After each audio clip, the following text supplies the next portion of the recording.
மீண்டும் ஸ்டாலின் வேண்டும். ஏன்? தமிழன் வாழ ஸ்டாலின் வேண்டும். தமிழன் வளர ஸ்டாலின் வேண்டும்.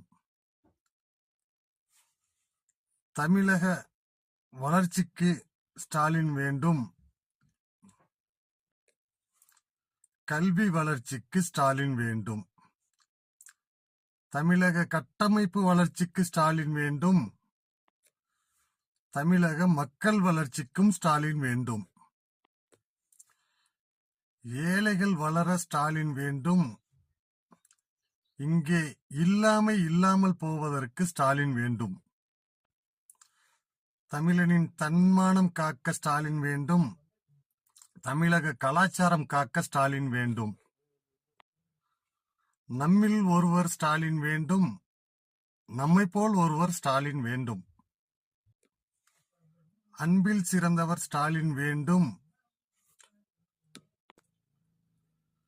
அனைவரும் வளர்ந்திட ஸ்டாலின் வேண்டும். தமிழனின் பாரம்பரியம் காக்கும் ஸ்டாலின் வேண்டும். தமிழனின் பண்பாட்டை காக்க ஸ்டாலின் வேண்டும். மகளிர் வளர்ச்சிக்கு ஸ்டாலின் வேண்டும்.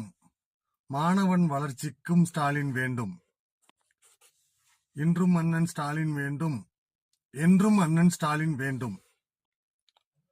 நண்பர்களே, தமிழகம் வளர்ந்த மாநிலமாக இருப்பதற்கு முழுக்க காரணம் திராவிட முன்னேற்ற கழக தலைவர்கள். இன்று பாத்தீங்கன்னா தமிழகத்தை நோக்கி எவ்வளவோ ஆபத்துகள் வந்து கொண்டிருக்கு. அதுல தமிழ்நாட்டுக்குள்ள இருக்கவங்களே நிறைய பேர் தலைவர்கள் தன்னை பாதுகாத்து கொள்ள தமிழை என்னானாலும் பரவாயில்லன்ற மனநிலையில அவர்களுக்கு நிழலா செயல்பட்டு இருக்காங்க. தமிழகத்திற்கு தமிழனுடைய பாரம்பரியம், நாகரிகம், கலாச்சாரம், தமிழ்நாட்டின் வளர்ச்சி, கல்வி வளர்ச்சி, எல்லாத்தையுமே கட்டமைப்பு எல்லாத்தையுமே சீர்குலைக்க பல சதி வேலைகள் நடந்து கொண்டிருக்கு.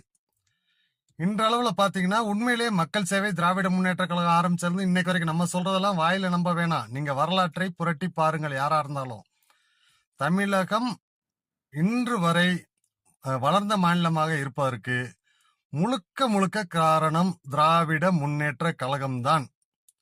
இன்னைக்கு ஸ்டாலின் அண்ணன் தமிழக மக்களுக்காக அவ்வளவு போராட்டம். தமிழக மக்களுக்காக போராடும் ஒரே தலைவர், தமிழனின் நலனுக்காக போராடும் தலைவர், தமிழனை பத்தி சிந்திக்கும் தலைவர், தமிழனை விட்டு கொடுக்காத தலைவர் ஒருத்தர் இருக்கிறார்னா அவர் அண்ணன் ஸ்டாலின் மட்டும்தான். அவர்